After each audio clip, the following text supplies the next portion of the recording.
I'm Tom, your math teacher. Let's fix this focus issue step by step.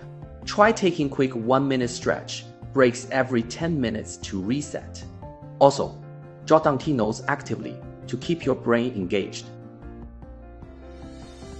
Super easy to remember. For right triangles, a squared plus b squared equals c squared.